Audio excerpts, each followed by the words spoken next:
Hello everyone, welcome back. Govind competitive English channel में आप सभी का बहुत बहुत स्वागत है। पिछले वीडियो में हम लोग ईज 2 के बारे में पढ़ा था। आज उसी का कुछ क्वेश्चन डिस्कस करते हैं। ठीक है, तो देखिए क्वेश्चन क्या है। क्वेश्चन है the camel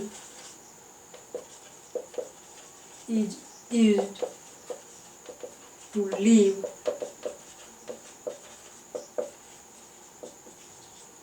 without water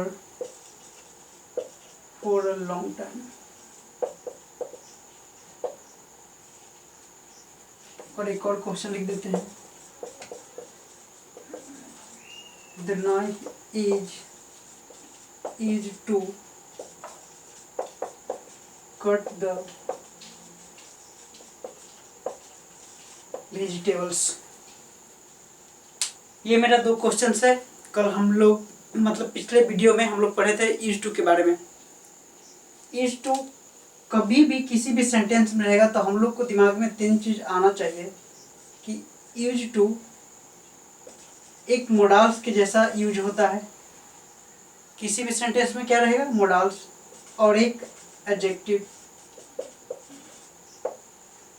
second, adjective किसी भी सेंटेंस में हो सकता है और एक मेन वर्ब के जैसा। यूज टू जो शब्द है, फ्रेज है, वह किसी भी सेंटेंस में एक मोडाल्स हो सकता है। दूसरा, किसी भी सेंटेंस में एडजेक्टिव की तरह कार्य कर सकता है। और तीसरा, किसी भी सेंटेंस में मेन वर्ब की तरह काम कर सकता है। तो जो भी सेंटेंस मेरा दिया हुआ है उसमें सबसे पहले यही जांच करेंगे कि यह तीनों में से यह किस तरह का प्रयोग यूज फंक्शन कर रहा है इस सेंटेंस में। मोडाल्स, तो जो मोडाल्स का रूल्स होता है उसमें उसको फॉलो करेंगे। मोडाल्स का रूल क्या होता है कि हेल्पिंग वर्ब के बाद वर्ब की फर्स्ट फॉर्म होनी चाहिए। ये मोडाल्स। एडजेक्टिव, यदि किसी भी सेंटेंस में एडजेक्टिव है तो इसके बाद नाउन आएगा। मेन वर्ब तो सिर्फ यूज के जैसा यूज होता है। मेन वर्ब सिर्फ यूज रहेगा, यूज टू नहीं होता है, सिर्फ यूज। और इसी यूज का फर्स्ट सेकेंड थर्ड फॉर्म हम यूज करते हैं। ठीक है, आप फिर से समझिए। यूज टू एक मोडाल्स भी होता है, एडजेक्टिव भी है, किसी भी सेंटेंस में हो सकता है, मेन वर्ब भी हो सकता है। अब इन दोनों सेंटेंस को पहले समझते हैं कि इन दोनों सेंटेंस में यूज टू मेरा क्या है। तो the camel is used to live without water for a long time. यदि किसी भी सेंटेंस में यूज टू मोडाल्स होगा तो यह रेगुलर एक्ट दिखाएगा। क्या दिखाएगा? Regular act. यदि यूज टू किसी भी सेंटेंस में रहेगा तो वह रेगुलर एक्ट दिखाएगा।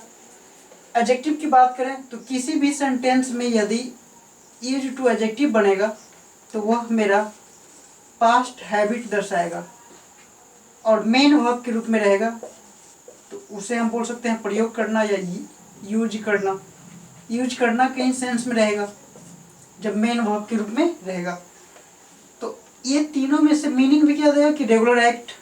अगर एडजेक्टिव रहा तो हैबिट और मेन वर्ब रहा तो यूज या प्रयोग, इस तरह के सेंस में आएगा। तो the camel is used to live without water for a long time. इस सेंटेंस में यूज टू मेरा मोडाल्स है, एडजेक्टिव है, मेन वर्ब है, इसी को जांच करना है। तो यदि यह एडजेक्टिव होता, the camel is used to adjective है या मोडाल्स या मेन वर्ब, तो एक एक करके जांच करते हैं। अगर इसे मोडाल्स मानते हैं तो ये मोडाल्स हेल्पिंग वर्ब और इसके बाद वर्ब की फर्स्ट फॉर्म, ये बिल्कुल कॉम्बिनेशन सही है। ठीक है, बट मोडाल्स जिस सेंटेंस में यूज होगा उसमें विदाउट बी वर्ब का यूज नहीं होता है। हम बी वर्ब का यूज नहीं करते हैं। किसमें? मोडाल्स में हम बी वर्ब का यूज नहीं करते हैं, क्योंकि ये खुद हेल्पिंग वर्ब के रूप में है तो ये बी वर्ब नहीं आएगा। तो इसलिए पहले वाले सेंटेंस में मोडाल्स नहीं है। पहले वाले सेंटेंस में, इस सेंटेंस में यूज टू मोडाल्स नहीं है। अब मेरा दो चीज बचा, एडजेक्टिव या मेन वर्ब। तो एडजेक्टिव होगा, यदि यह एडजेक्टिव होगा तो इसके बाद कोई नाउन होना चाहिए, तो ये वर्ब है। तो अब क्या कर सकते हैं कि इस वर्ब को यदि हम ing ऐड कर दें यानी जेरेंड बना दें तब यह नाउन इक्विवेलेंट हो जाएगा और यह नाउन का काम करेगा, लिविंग। तो यह एडजेक्टिव है, यह मेरा नाउन बन गया। तो और भी इसे प्रूफ करने का तरीका है, पहचानने का तरीका है कि द कैमल, ये जो एक है लिविंग थिंग है। अब ये आदि यानी हैबिट हो सकता है, और हैबिट के लिए कोई ना कोई पर्सन, कोई व्यक्ति, कोई नाउन ही होगा जो लिविंग थिंग में रहे, तो हैबिट उसी का होगा। इस जगह पे अगर चेयर लिख दे तो गलत हो जाएगा, क्योंकि चेयर के साथ कोई पास्ट हैबिट नहीं होता। तो उसके अनुसार ये मेरा सटीक है कि एडजेक्टिव इज टू को हम बोल सकते हैं, क्योंकि दोनों तरह से इसे हम प्रूफ कर दिए। ठीक है, तो ये इज टू है, ये बिल्कुल सही है। इसमें लिव को लिविंग करना पड़ेगा आपको, और ये सेंटेंस बिल्कुल सही है। सेकेंड वाले में आ जाइए।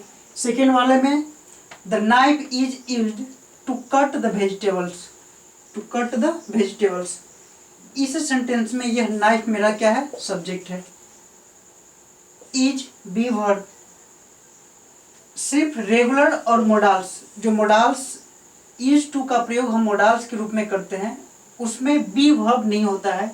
क्यों नहीं होता है? क्योंकि मोडाल्स खुद हेल्पिंग वर्ब होता है, तो इसलिए मोडाल्स वाले सेंटेंस में बी वर्ब नहीं होता है। एडजेक्टिव वाले में बी वर्ब होगा, मेन वर्ब में भी बी वर्ब होगा। तो इस सेंटेंस में बी वर्ब है। अब यूज टू भी है। अब इसमें देखना है कि क्या यह एडजेक्टिव है या मेन वर्ब है, यही दोनों में से कोई एक होगा, क्योंकि अगर मोडाल्स होता तो बी वर्ब नहीं होता। इसमें बी वर्ब दिया हुआ है, तो इन दोनों में से कोई एक होगा। तो यदि यह एडजेक्टिव होता तो यह पास्ट हैबिट को दर्शाता, तो पास्ट हैबिट नाइफ कर ही नहीं सकता है, क्योंकि यह नॉन लिविंग थिंग है, नॉन लिविंग थिंग है नाइफ, तो इसका पास्ट हैबिट नहीं हो सकता है। तो इसलिए एडजेक्टिव भी है, नहीं हुआ, तो क्या मेरा बना, मेन वर्ब। और यदि यह मेन वर्ब बना तो ये यूज और टू कट द वेजिटेबल्स, ये बिल्कुल सेंटेंस सही है। इस कट को कटिंग नहीं कर देंगे, बात समझे। इन दोनों सेंटेंस में the camel is used to leave, ये यूज्ड टू मेरा एडजेक्टिव था, तो लीव को हम लिविंग करेंगे। क्यों करेंगे? क्योंकि यूज्ड टू एक एडजेक्टिव है, और एडजेक्टिव के बाद नाउन की हमें आवश्यकता पड़ती है, तो इस लीव को हमें जिरन बनाना पड़ा और लीव को लिविंग करना पड़ा। इस सेंटेंस में यूज एक मेन वर्ब की तरह है, तो इसके बाद हम इस कट को कटिंग नहीं करेंगे, नाउन नहीं बनाएंगे। टू कट मेरा ये बिल्कुल सही है, यह मेन वर्ब की तरह यूज होगा, और ये बिल्कुल सेंटेंस सही है। ठीक है, तो इतना इस बात को समझे। अब ये दो क्वेश्चन था, आई होप आप समझ गए होंगे। पिछले वीडियो में भी कुछ बताया थे, और उसी के बाद ये दो क्वेश्चन था। ठीक है, मिलते हैं अगले वीडियो में। सभी को बाय, थैंक यू।